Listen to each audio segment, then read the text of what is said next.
Hi guys, welcome back to our YouTube channel. So in this video tutorial, I'm going to show you on how to add a link to Instagram Threads profile.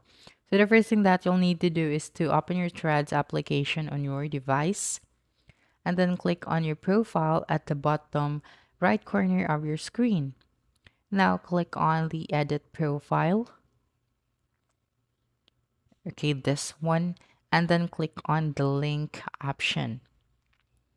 Okay, and then from here, you would be able to paste the link that you want to appear in your bio. So for example, I am going to paste my Facebook profile link here and then click on the checked icon at the top right corner and then click on the done.